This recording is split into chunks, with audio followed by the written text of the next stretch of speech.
Welcome, everyone, to our fifth iteration of Translation Talks, where past Griffin Poetry Prize finalists discuss their craft and the relationship between translation and poetry. My name is Majin Matherin, and we have two wonderful guests for you today, Manolis Aligizakis and Sharon Dolin. Manolis and Sharon will each read a poem before we begin the conversation. But first, I'd like to introduce our two guests. Manolis Aligizakis is a Greek-Canadian poet and author. He has published more than 20 books of poetry, 3 novels, and 11 major translation works. His translation, Tasos Livaditis, Poems, Volume 2, was longlisted for the 2023 Griffin Poetry Prize. And his translation, George Seferis, Collected Poems, was shortlisted for the Greek National Literary Awards. His articles, poems, and short stories in both Greek and English have appeared in books, magazines, and newspapers all over the world, and his own poetry has been translated into Spanish, Romanian, Swedish, Portuguese, German, Hungarian, Urdu, and Punjabi. He lives in British Columbia. Welcome, Manolis. Sharon Dolin is the author of 7 books of poetry, including Imperfect Present, Manual for Living, Whirlwind, and Burn and Dodge, which won the AWP Donald Hall Prize for Poetry.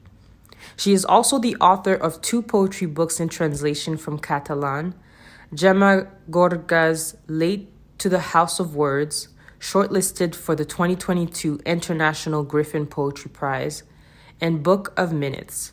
Sharon is the recipient of a 2021 NEA Fellowship in Translation. She lives in New York City, where she is Associate Editor of Barrow Street Press and teaches poetry workshops. Welcome, Sharon. So let us begin with a brief reading of Manolis' translated poem from his 2023 Griffin Longlisted collection, and then follow it with a poem from Dolin's 2022 Shortlisted collection. Basement. If one day God started counting what he created, stars, birds, seeds, rains, mothers, hills, he would perhaps finish sometime. I sit here all alone in this damp basement while it rains outside, and I count all my mistakes, the battles I fought, the thirst, the give-ins. I count my evil acts, somewhat admirable, my good deeds, often boasted by luck. I count and I don't finish, while you, humiliations, a dead weight of my soul, important, nourishing bread of my eternal pain, all freshness of the future, sing in my joints when the hunger of thousands of my poor ancestors chokes my throat. And all defeats, my companions, you have momentarily delivered me from the fear of defeat. I am also a god in my cosmos, in this damp basement, while it rains outside, an undecipherable, endless, and unforeseen cosmos, a not immortal god at all. And for this, I shiver as I long for each and every one of my unrepeatable moments. Do you like to hear it in Greek as well? Absolutely, we would love to hear it in Greek. Το υπόγειο. Αν άρχιζε ο Θεός μια μέρα να μετράει όσα έφτιαξε, άστρα, πουλιά, σπόρους, βροχές, μητέρες, λόφους, θα τέλειωνε ίσως κάποτε. Εγώ κάθομαι εδώ ολομόναχος μέσα σε τούτο το υγρό υπόγειο, έξω βρέχει, και μετράω τα σφάλματα που έκανα τις μάχες που έδωσα, τις δίψες, τις παραχωρήσεις, μετράω τις κακίες μου, κάποτε θαυμαστές, τις καλοσύνες μου, συχνά επαρμένες, μετράω, δίχως ποτέ μου να τελειώνω. Α, εσείς, οι ταπεινώσεις, αλτήρες της ψυχής μου, βαθύ θρεπτικό ψωμί, αιώνιε πόνεμου. Όλη η δροσιά του μέλλοντος τραγουδάει μες στις κλειδώσεις μου, την ίδια ώρα που μου στρίβει το λαρύγγι η πείνα χιλιάδων φτωχών προγόνων. Χιό, ήτες, συντρόφισσές μου, που μέσα σε μια στιγμή με λυτρώσατε από τους αιώνιους φόβους της ήττας. Είμαι κι εγώ ένας θεός, μέσα στο δικό μου σύμπαν, σε τούτο το υγρό υπόγειο. Ένα σύμπαν ανεξιχνίαστο και ανεξάντλητο και απρόβλητο. Ένας θεός καθόλου αθάνατος. Γι' αυτό και τρέμοντας από έρωτα για κάθε συγκλονιστική και ανεπανάληπτη στιγμή μου. Thank you. Thank you so much. Sharon, over to you. Okay, so this is the poem from which the title of the collection is taken. It's Late to the House of Words, so the phrase is in this poem. Mirror, mirror on the wall. We showed up late to the House of Words. Now we grope our way downstairs as painful as vertebrae and search between the wall's plastered shards for some living syllable, sister to bread and poverty, to bring to our lips, such as a name, a woman's name, the bone of a woman's name lost between the stones of these walls that once upon a time housed flesh inside, and perhaps a jewel, a little box, a mirror you could ask so many things. I'm happy to read it in Catalan, realize I'm not a native speaker, so it'll sound like an American reading Catalan. Please, that's beautiful.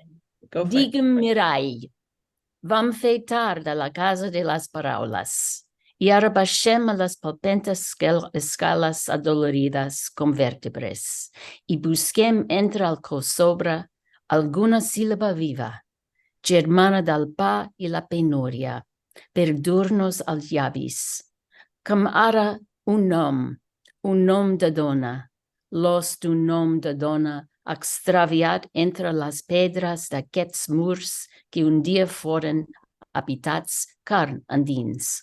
I potser un joiell, una capseta, un mirall a qui poder preguntar tantes coses. Very nice.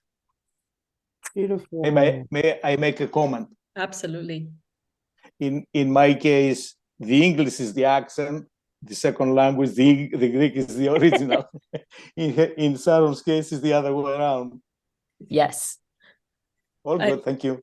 I'm sure everyone here appreciated hearing the poems in both the original and the translated version. So thank you both for that. So Medjin and I have prepared some questions for you. And one of the things we were wondering, is what led you to translate the authors that you do translate? For example, Manolis, Tasos Livaditis poetry. What led you to translate him? For example, you mentioned in the foreword of the translation, which is a gorgeous, over 500-page volume, that the themes and the images and the moods in Tasos's poetry, quote, undoubtedly stand as beacons of hope against oppression of any kind. So what resonated the most about his work for you? Tasos Livaditis, along with a few other famous poets of the era, Yannis Ritsos, for one, which is my beloved poet, Avgeris, Varnalis, Titos Patrikios, Anagnostakis, all those poets originally wrote for the cause of the left. During that era of the 50s and 60s and 70s, when I was an adult in Greece, we lived in the duality of the East and West, the Cold War era, And all that affected our lives in an unprecedented way. We grew up hating the Americans because they meddle in our affairs in the country. We grew up hating the Turks because they're occupying Greece all these eons. And all these things, as a reaction to all these things, we were divided into parts. The Greeks were two kinds of citizens, the leftists and the ones who were on the opposite side, the Western side of politics. These poets who I refer to were all marginalized, stigmatized for the poetry they wrote. They were persecuted, some of them were exiled. They were oppressed, they were tormented, tortured. I find a little bit of similarity with them as a person because I grew up in the same society in the 60s and 70s. My father was imprisoned for a year for political reasons during the era of the colonels, the dictatorship between 67 and 74. My father was in jail between September 68 and September 69. I went to the army January 71. The first question in the questionnaire of the army was, have you or any of your close relatives been in jail for political reasons? Well, of course, you have to answer yes. They knew already my father was in jail. I was mistreated, not tortured, no, never that, but mistreated in a parallel way all the 2 years that I spent in the army. And of course, I never became an officer that all graduates from universities became officers. I had the politics of my father behind me. So somehow I resonate with these poets. I like their work, and for these reasons, I have translated 4 volumes of Yannis Pritsos. This is the last one, as a matter of fact, my volume number 4, 580 pages. And I've translated Livaditis, 2 volumes of poetry, and I've translated Titos Patrikios as well, 450 pages of work. I find myself in the same boat, more or less, because I was stigmatized and I live in an exile. I chose an exile, of course, nobody pushed me out. I chose to emigrate to Canada. But I immigrated to Canada because I had no future in where I lived. As a stigmatized person, you have no door open for you. The only thing you can do as a youngster, university graduate, you may be hired by a company and do clerical work. That was my future. And I couldn't settle for that because I've always been a person that likes the adventure, the Odysseus mind. And I couldn't stay in Greece and put up with whatever was available for me. That's why I left. But have in mind something else. We, the people who left an original place, we are happy and gifted or graced in a way by living in 2 different places, coming to know 2 different ways of life, 2 different realities. But on the other hand, we are also cursed. And I'm saying this because I don't find myself belonging 100% to Canada as Canadian. I am a Canadian citizen, I know that. And I'm a law-abiding citizen, and I worked for my life, and I contributed to the country. The country has rewarded me by giving me the affluence I have, the peaceful life, and all that, and my poetry in this stage of my life. But I also don't feel 100% Hellene when I go back now for holidays. And as soon as I get to the airport and I hear the talk around me in Greek, I say to my wife, we came back to the Hur house again. That's how I call my old country, the Hur house. That bad I feel about it. But this is the reality. And this is why I resonate with these poets. And this is why I have translated them as much as I have. Fascinating. Thank you so much. And we can't wait to hear even more about your journey as a translator and publisher and poet and everything in Canada. So Sharon, I pose that same question to you. We'd love to hear about how you encountered the work in Catalan of Gemma Gorga and what led you to translate not 1, but 2 poetry collections by her. Well, it was really by chance. And I like to say it was a combination of love and chutzpah that made me choose to translate. Chutzpah, I hope you know the word. It's sort of daring, almost beyond what you really should do. I was teaching in an artist residence there, in Barcelona, and I encountered a book in their library called Six Contemporary Catalan Poets. It was an anthology translated into English. And Gemma Gorga's work was among the other poets. And there were about 3 or 4, I don't remember exactly how many of these prose poems. And I really fell in love with them. And I really think love is part of the recipe when you're going to translate something. You really have to love the work. And I just loved the poems I read. And I knew that the rest of them didn't exist in English, and I wanted to read them. It was called Book of Minutes, so I knew it was a sort of a book of hours. I knew there were 60 of them. And I thought, I've never really translated something fully. I've translated a little from Italian, from Spanish, from French, but I never really sunk my teeth in and did an entire volume. What possessed me? Again, it was the chutzpah, because I didn't know Catalan at the time. I knew these other Romance languages, and I decided to write to the poet and ask her, would I have her permission to translate the rest of the poems? And she said yes. I found a volume of the book. Actually, it was out of print. The only copy I could get was a selected that was in Catalan Spanish, and it had the complete Book of Minutes. And so I started translating. I started learning Catalan, and I began translating. I thought, this will be easy because they're just these diminutive poems. They're prose poems. And it was very, very difficult. It took me a long time. I also did feel a kinship with them. I've written aphoristic sequences, and there was something very aphoristic about the poems. And there was also this strange combination of being very concrete and then also having these sort of flights of, not fancy exactly, but you could say they dealt with the vision and the visionary. There was a way in which they moved between those two realms that intrigued me and that I connected to. And I also loved the idea of bringing this contemporary voice into English.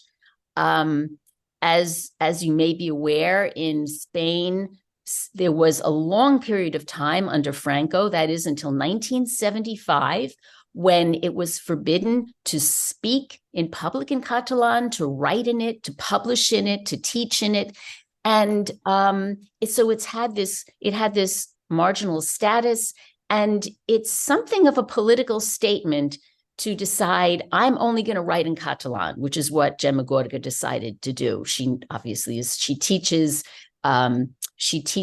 Spanish literature at the university, but her decision was to write her poems in Catalan. And I felt that there was something very powerful about that statement. So I did the Book of Minutes, and I then decided, I really love the rest of her work. Why don't I try translating those as well? And it became clear to me, I was translating a later volume, it became clear to me that I wasn't sure it was going to work, and that maybe I should do a selection from a whole bunch of her books. And that's what I ended up doing. So I just fell in love with her work, and that's what brought me to translation. That's so brilliant. I love that you fell in love. That was the first step. And from there, it had to happen. Learning a brand new language to translate a poet you love. That's amazing. Yes. And again, I was heartened by the fact that what I have read about translation is that you don't necessarily, if you're not fluent in the original language, it's more important that you have a great facility with the target language, in this case, English. And I thought also, as a poet, I have a special insight into poetry that a translator who is not a poet, who translates into English, would not have. And so, and again, I say it is chutzpah. It is this daring on my part. And it worked out. I was really surprised at how far I was able to go. May I interject here something? Sure. In my case, exactly the opposite. I have the original language, which is my mother tongue, and English is the second language for me. So I have 100% conceptually I understood the poem, the original. But when I try to put it in the new language, there I make sometimes mistakes. The easiest mistake I usually make in my structures is prepositions. There's numerous times that I translate something and ask my wife, do we put to here or to put the in or to put the on? You know, these are the things that I struggle with. But as I mentioned earlier, I have discovered that everything is a learning process. From my first translation to this last one, it's like a day and night, the process. You learn more, you do it better. You apply yourself, you learn more, you do it better. Simple as that. Yes. Wonderful. I find that it's interesting to talk to different translators. Many of us in this meeting are multilingual poets, and it's when you think about like everybody's approach to language is so unique, and I'd love to ask, just have a conversation more around like the goal as a translator. And so in the lovely introduction you wrote for Late to the House of Words, you shared that your goal as a translator is to quote, create a poem in English that can sustain moments of inquiry and transcendence. Can you share more about that? Sure. I also, in that introduction, quote Gemma Gorga herself from an interview where she talks about her use of poetry as one of inquiry, as a means of exploring what she doesn't already know, and using it, she says, even as a light to open things up. And I was thinking about this beforehand. It sort of reminds me of what you do if you go into a cave. It's like poetry as spelunking. You have that light on and you take the language, you take the line. Each line is another beam of light that she's casting against the darkness in order to move forward. So I was hoping that I could preserve some of that in the translation. And transcendence happens in different ways. I could very, very quickly show you, I think in her last book, the one that actually I've now translated fully, there are a few poems from it at the very end of the selected poems. There's a way in which she's writing up against she's using language to gesture towards what can't be said, what cannot be said. And she uses the white space, I think, of the page in order to really contact that space. And so this tiny little poem, in Catalan, it's 11 words. In my translation, it's 14 words. So it's very, very short. And I can just show you what I mean here. It's called Radiance. The more I write, the more invisible I become, erasing myself with stunning intensity. And there's something about that paradoxical movement. The more words she puts on the page, the more she's disappearing into the language.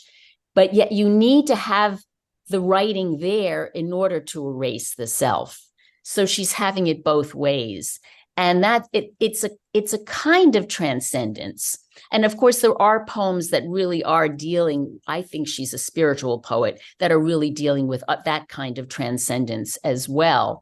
But there's also, on the level of the language, how do you begin to approach the unsayable, what can't be said? And I think she does that very well in these minimalist poems at the end of the collection. So that's a little bit of a way towards answering what you're asking. That's so fascinating. What are some things to consider when translating to sustain these moments? I think the line, again, I was almost more comfortable translating her poetry, her verse, as opposed to the prose poem, because I'm very comfortable. In fact, I wrote a whole dissertation about the modernist line, and the way that it's a sort of a visual kind of prosody as opposed to just an oral one. And so the line is very important to me. And I pay very careful attention to how a poet is lineating what it is they're writing. And I'm often suspicious when I see translations that look very, very different on the page from the original. I really feel like it's important to honor not just what is being said, but also how it's being expressed. So if there's obviously the syntax in one language and another, and for instance, from Catalan to English, you might have a noun followed by the adjective, whereas in English, it's more often it's the adjective followed by the noun. Well, I'm not going to wrench English so that it sounds very awkward, but if there's a break in the line in between the noun and the adjective, I'm going to preserve that because there's something about that pause that the poet wanted. So I am very careful about lineation. Sound is another thing that I have to pay very careful attention to. And yes, and when there is rhyme, how much rhyme can I get into the poem? I mean, it's much easier to rhyme in Romance languages than it is in English. So sometimes I'm resorting to assonance or consonants, or sometimes I have to change a word. And it's so, in other words, I have to decide how much do I want to privilege sound over sense? How important is that? So sometimes I get a word that's not exactly the same in English, but it's doing something sonically that I think is very important for the poem. It's so fascinating. In my mind, I'm like taking notes for the next time I translate. And so thank you so much for that wisdom. Manolis, we have a question for you. As what would you say is your personal goal as a translator? To present as much as I can of Greek poetry to English poet lovers, as much as I can. I count volume as more important than necessarily, how can I say it in English? Volume is a lot more important to me than other things. I like to leave behind a lot of books, even if there are a few edits here and there in each book. I'd rather leave many books rather than one book perfect. So my goal is to do as many as I can. I have 3 translations already in my computer, ready, that they only need editorial work and the preliminary texts, like the introductions, the forward comments, etc., before they are presented. I have the national poet of Greece called Kostis Palamas, a giant of a figure in Greek poetry, who dominated the circles between the late 19th century to the middle of the 20th century.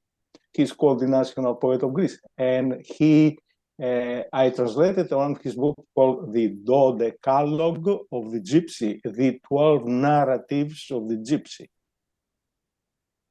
Contemporary Greece through the eyes of Palamas, the narratives are spoken from the mouth of a gypsy, a Roma, a transient person who passes and sees things. It's completely translated, 150 pages of material, and it needs editorial work and the preliminary text. I have translated Miltos Saktouris. Saktouris is one of the very significant 20th century Greek poets, 450 pages of completed works of his. They need editorial work. I'm planning those 2 volumes for next year. So do you have a visual metaphor that guides your translation work?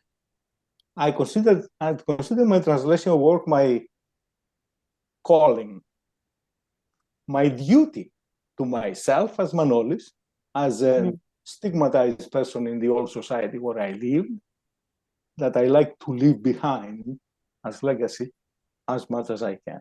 I consider this my duty to myself and to the rest of the world, to all people who like to read poetry. A translation as duty. Sometimes I think about what are our responsibilities as multilingual people towards translation. So that's very, very interesting. You're really urging us to do more, especially if we know many languages, because Manolis, you are so prolific in your work, and it's quite inspiring, I have to say. Manolis, I was struck by something you said in an interview with Nicole Thompson earlier this year, after being longlisted for the 2023 Griffin Poetry Prize in the Canadian press. You said it's more difficult to translate a text that you see in front of you into another language rather than to write a new poem of your own from scratch. And we posted that quote on social media, and we got some quite profound responses from people. Can you expand on what you meant by this and maybe even give us an example? I strongly believe and support that idea. That comment is 100% my belief. Yes, I think that if I have an image in my mind, I can write 20 lines of a poem in a matter of 5 minutes. Of course, it may not be the final version of the poem that I'll show the public down the road, but I have a written poem in front of me in a matter of 5 minutes because I have an image and I just develop it on a page.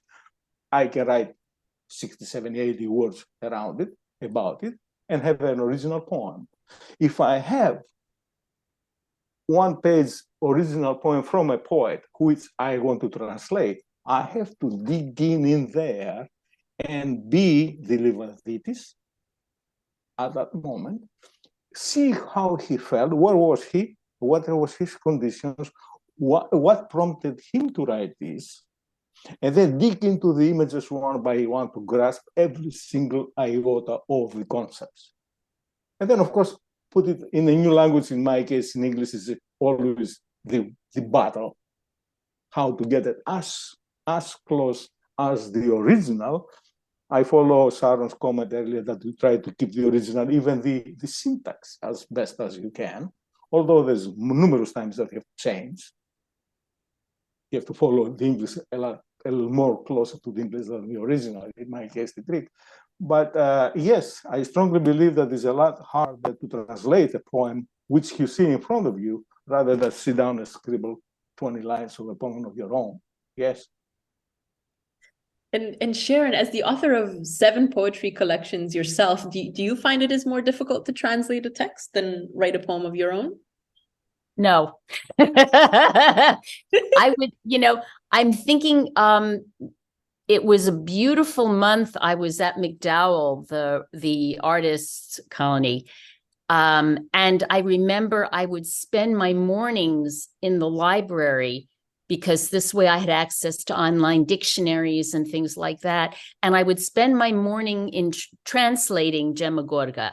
I was working on translating for the selected. And although I'm not sure I knew it was going to be the selected at that time. And I remember feeling, well, it's great because I never really start with a blank page. I always have the text of the poem there for me. And it's more like I'm there with Gemma Gorga. We're collaborating or we're in dialogue with each other. And so at least initially, of course, to get the translation right, but I think to get a rough draft, there's something to work with. There's someone who I'm bouncing off of. And that's a lot easier for me than what happened to me for the afternoons when I was at MacDowell. I would then go to my studio where there was no internet. And there I was with my blank notebook, and I had to begin writing a poem. And that is like, for me, it's like this maieutic experience where I'm giving birth to myself and trying to put it into language on the page, much, much harder for me. So even though I don't think of myself as a natural born translator, and it's tough to get it right, absolutely. And I have to go back over things again and again and again, and then have a native speaker read through and see if there are any errors there. It's still initially a conversation that I'm having. Whereas I feel, yes, I'm in conversation with all poets when I'm sitting down to write my own poem, but I'm also alone. And I also have a blank page, and I have to do something with that page. That's beautiful. And I love how you separated your day, the morning and the afternoons. And perhaps, poetry and translation go really well together. That's why it did. It was great. Thank May you. I make a comment? Yes. I have discovered that since I started translations, I have become a better poet myself. Ooh, tell us more. Why I say so? Because when I write a poem I write in both languages fluently. When I write a poem in Greek, and then I want to write the same poem in English, always while I'm in the process of writing it in English, having the Greek poem in front of me, the creativity comes while I do that. And I add something to the English version, which doesn't exist only on the Greek version. Then I go back and take that extra that I put in English version and I add it to the Greek version. And if you do this 2 or 3 times back and forth, finally you have a poem of both languages that looks just brilliant in my eyes. And by doing so, I discovered that I can write my own poetry, a lot more quality poetry than what I used to before I started translations. Beautiful. Yeah. Wow. It's a lot to think about just around how translation can really inform like just the depth and the breadth of the writing, whether it's in the native language or the translated version. Sharon, in the interview that you did with poet and Griffin Poetry Prize trustee Sarah Howe last year in 2022, alongside Gemma Gorga, you referred to knots in translation, which you also included, obviously, in the introduction. Could you share more about that? Like, how would you define knots in translation? I would say that it's when the language and the culture are so enmeshed together that you really can't separate them. And so to try to find some equivalent in English, you have to be somewhat creative. For instance, in the poem that I read that had this word, which took me forever to find, what does calsobra mean? What is that word? It wasn't in any dictionary. I couldn't. And then I found an essay that another translator had written where he defined it as, well, it's the crumbling limestone that flakes off of a whitewashed wall, typically found in Menorca. That's very specific. And if I would put all of that into the poem, I would be railroading the poem. It wouldn't really be about language in this house of words. It would just take it too far afield. And so I wasn't able to find, there was no one word that I could use in English. So I ended up saying it was the wall's plastered shards. That was the closest I could come to explaining, to getting in some sense of what calsobra meant. So that was a certain kind of knot.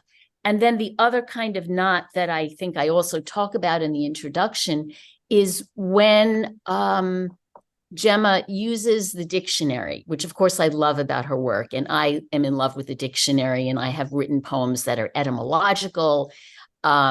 She sometimes, is in this one poem called In Alphabetical Order. She's using the dictionary to talk about the happy coincidence of words that are near each other on the page.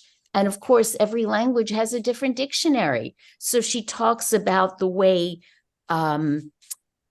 feathers are not that far from lead, plomas da plom. So you can hear plum, lead, inside of the word plomas, which is feathers. But I can't do that in English. So what do I do? So this is a knot of language, and I have to find something that's equivalent in English. So I wanted something from the natural world that's lightweight compared to lead. And so I resorted to leaves. And I said, it's, leaves from lead, which makes them fall beyond their meaning. And that fall now has that double sense because I'm using leaves, right? And here we are right now in fall, in autumn. And so it gained something in translation that is not really there in the original. And I finally, by the final line, I had to completely decide that I had to make it up. It couldn't, in terms of sense, it couldn't at all be what was in the original Catalan. Again, there's this knot of, she has things in alphabetical order. Again, this is a poem that's interested in alphabetical order. And she says, what letter can I use to find you? And of course, you, as in so many Romance languages, is two. And so she then has the TU inside of all of the ensuing words in alphabetical order. Tu, tulipa, tumul, turmen, right? And there's no way I could do that in English. I wasn't going to say thou. That is just not, we're talking about the familiar you. And so I had to use you. And how many words are there in English that are the letter Y? It's a poor letter in the English language dictionary. But I had to change the meaning and decide I was going to go in alphabetical order. But you was very important because there's some way in which the whole poem ends up being addressed to this you, which is perhaps a lover. It could be God. It could be, it's really open to interpretation. And so I had to say for you. And then I had to come up with a list of Y words: yarrow, yaw, yop, yop, you, Y-E-W. And so then you have that rhyme going on that brings you back, the homophone of the you with the U, which is not there in the original. But that's what I had to do because there was this I thought, at one point I thought, no, I can't translate this poem. But then I thought, well, I have to take great liberties. And that was the farthest afield I went in all of the translations in that book. I'm usually quite faithful to the original in sense, but here it was alphabetical order that mattered more. So those are examples of knots. That's so fascinating. So as you grew in your craft as a translator, did your understanding of what knots of translation change? Well, it meant that one couldn't always be faithful to the sense of, of course, I feel like I was because I had to say you, Y-O-U, but I also had to be able to give up exact transcription. I couldn't transcribe. I had to be creative. So in the end, I really end up being the most proud of the poems where I can be the most creative. And I have to do that when there are poems. She doesn't have that many poems that rhyme, but at the very beginning of the book, there's a poem that's called Verbal Alchemy, and she has rhymes. And again, sometimes I can't match the sense perfectly because we're dealing with the sound. So I ended up getting freer in my translations at those points. And it takes some experience in order to allow oneself that freedom. That's what I would say. Wonderful. Wow. Manolis, what do you wish others knew about creating or translating in multiple languages? I have only one thing to say. Go at it. Don't be afraid. Try. Try again. Try again. Try again. It's a gift you have. People who speak two languages, they have a gift and might as well use that gift and contribute as much as you can in this whole thing that we call cosmos. Do your part. So go ahead, take a chance, have the guts and try. Nietzsche says, I love the gutsy people. I agree the ones who dare. 100%. Yes, do it out of love.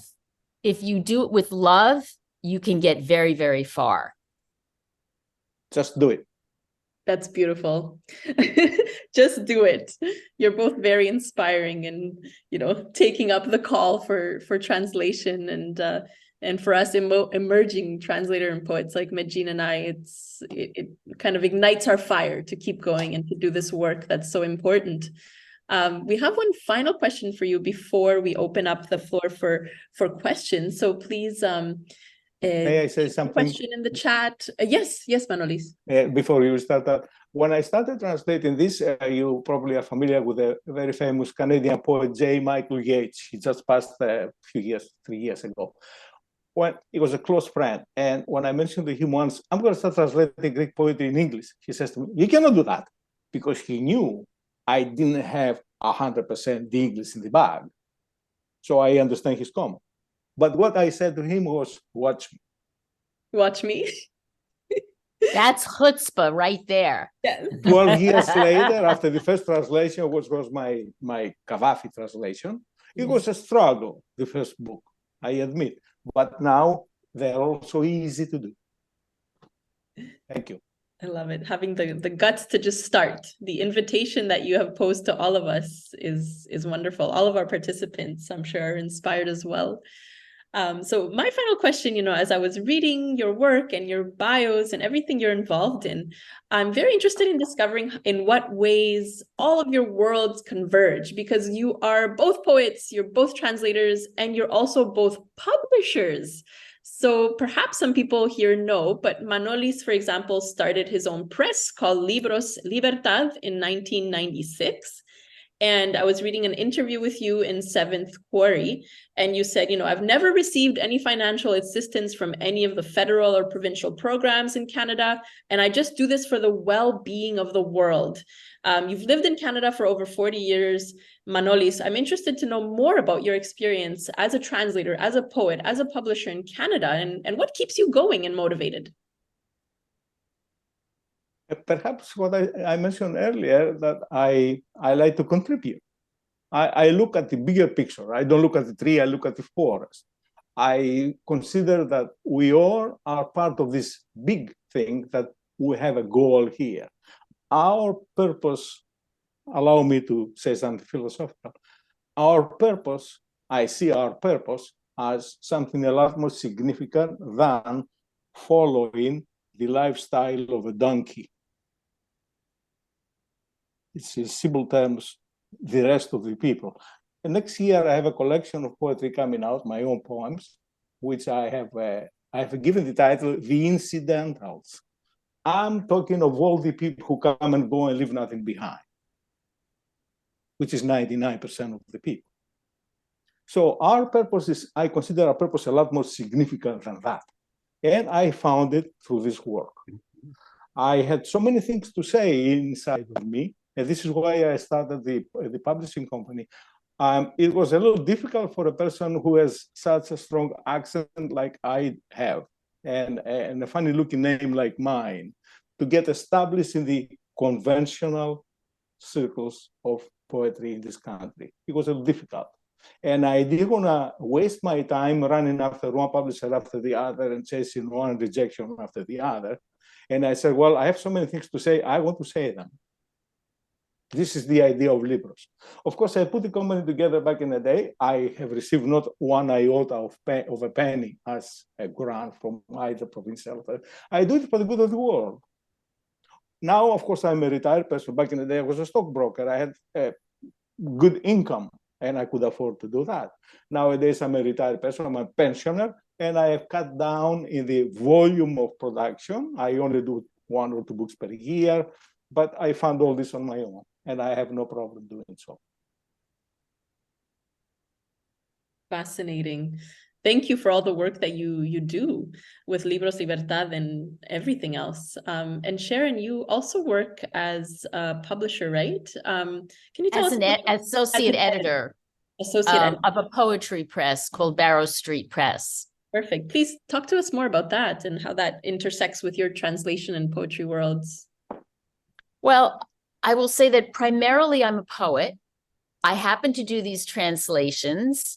I also teach, which I think is really important to mentor other people. And I think I see my work as an editor as an extension of my teaching, of mentoring other poets. I just received in the mail a book that I had helped edit. And I really think through my edits, I think it became a much, much stronger book. And so I just feel very gratified that I'm able to take whatever talents I have as an editor of poetry in particular and apply them to other people's work and help them really produce the strongest possible book.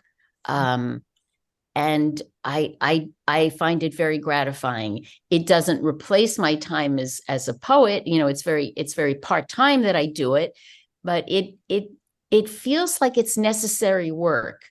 I think to mentor other people is an important part of being a poet in the world. If anyone here in our audience wanted to learn from you, I do know you offer some workshops. Is there any workshop coming up for you, Sharon? Well, they could contact me about private workshops that I do in small groups. And then I am going to be teaching at the Hudson Valley Writers Center. And these are classes on Zoom. And I'm going to be teaching 2 different sessions. I don't think you have to do both of them. You could choose to do one on January 7th and March 17th, I believe. And they are on new poetic forms. In other words, 21st century forms, not the same old villanelle, pantoum, right, sonnet. I'm going to be talking about new forms and having people generate material from these new forms. And each class, there are 2-hour sessions, is going to deal with 3 or 4 forms. So those are coming up. Oh, that's fabulous. Yes. We'll be on the lookout for those and definitely share those on our social media so people can sign up and learn with you and from you. Before we move into our Q&A from our audience, we would love to invite you to read another poem, but this time one of your own poems. So not a translation, but something that you wrote yourself. Perhaps let's begin with Sharon and let's end with Manolis. And those of you who have a question, please do type it in the chat or raise your hand and we will call on you after. So I'm going to read, thank you. I'm going to read the title poem from my most recent collection, Imperfect Present. And this is a poem that has the title embedded in it. Make your home in the imperfect present. The only thing actually I should stop and say, I don't mention Moses by name. I mention one etymology of his name, but I am referring to Moses in the poem. Make your home in the imperfect present. How many times have you thought, this is not it? When will my true life begin? How many times have you awakened to one more stage rehearsal for the main event that never seems to happen? If this is it, the tablets of your life broken, then reconstituted, so instead of God writing, a stuttering human whose name means drawn from water, incised the words you live by.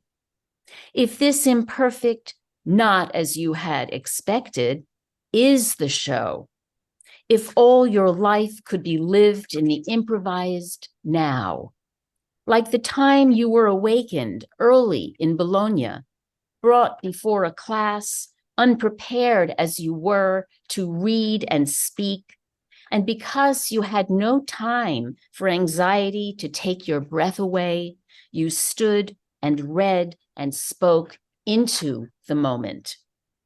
If all your mistakes are not retakes, filed away for the perfect cut, but the mosaic you are building from the shattered pieces of some inconceivable whole. Bravo. Beautiful. Absolutely stunning. Thank you so much, Sharon. Gorgeous. And I'm adding a link in the chat to Imperfect Present there. Great. Manolis. I'm going to read one poem of the ones I called from my latest poetry book. It is called Wheat Ears. It's a collection of selected poems from various books of poetry that have been published over the years. This poem is what I call anti-war poem, which is quite fitting these days with what is going on around the globe, Ukraine, Palestine. The title of the poem is Turret. Smiling general stood on top of a tank for commemorative picture before the campaign started. Such images unified country and solidified brave and timid under a flag, until the bishop arrived to bless the troops and sanctify the ammunition to make sure they will all find targets. And since this attack has already been blessed and dignified by the officials, let the trumpet sound its marching paean and let the troops take charge of the details. Thank you. Wonderful. Nice. Thank you so much, Sharon and Manolis, for your words of wisdom, your wonderful poetry and translation. I feel like there's so much to take away that we're all probably going to be mulling over a little bit. And so thank you so much for your time and your participation here. We will now open up the floor for questions from the audience.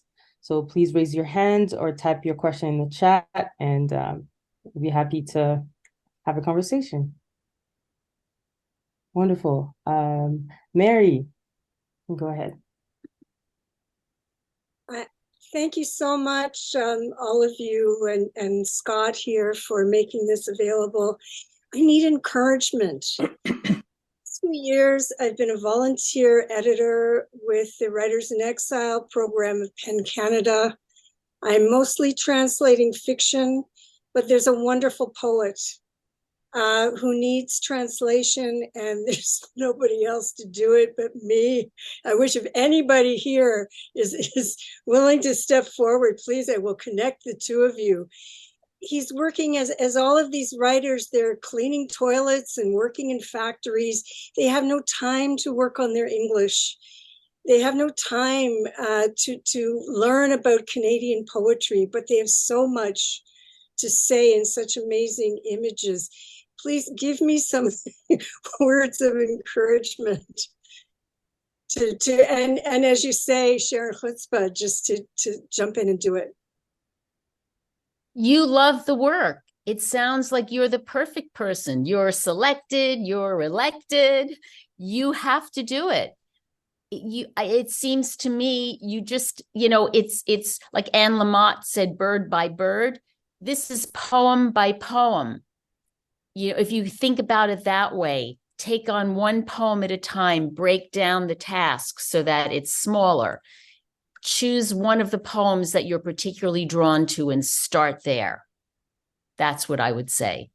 And just your great sympathy and empathy for this writer. I don't even know what language he is writing in. What language is this? Syrian. What is it? Syrian? Do you know Syrian? Not at all. Oh, not at all. Not at all. All.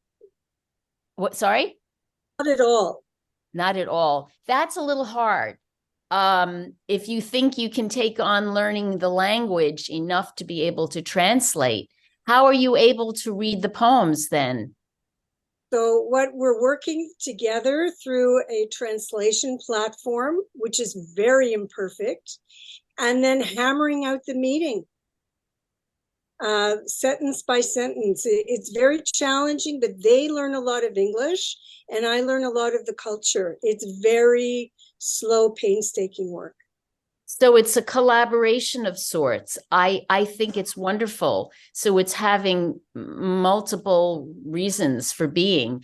Eventually you will have a work in English, and this person's English will also improve greatly. And then obviously you could show it to another native speaker to go over it to make sure that there isn't some glaring error in there. I had errors in my work. It was really important that I showed it, but I think that's down the road. I think that you're working with the poet. That's a wonderful way to work, actually. You should definitely continue. Thank you. May I say something? Contact the Syrian consulate could be a good lead as well to get in touch with someone who is bilingual, speaks both languages. Or at the university. I don't know where you are. The university would probably have somebody there who could assist you. You will learn a lot about poetry. You'll learn a lot about the culture. You'll learn a lot about the language as well. Thank you so much. Thank you so much for that question. And the next question comes from the chat, from Bolanana. Sorry if I'm butchering it, but Bolanana Das. And it says, language is a culture barrier during translation from Bengali to English. It gets difficult to get close to exact English of that Bengali word. What are your suggestions, Sharon? You're putting me on the spot. Well, again, you are going to have times where you're going to do, it's going to be approximations of, I don't know anything about the Bengali language. Yeah, I think you have to, though, make sure that it's a poem that's working in English.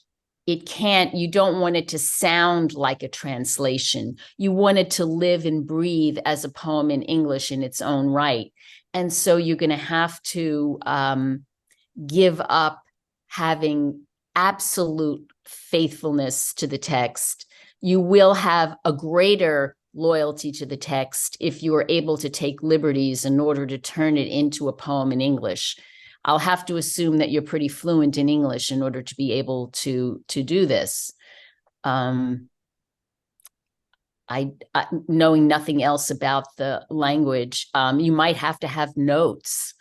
I ended up not having notes in my book, but you might have to have a certain number of notes at the end of a volume.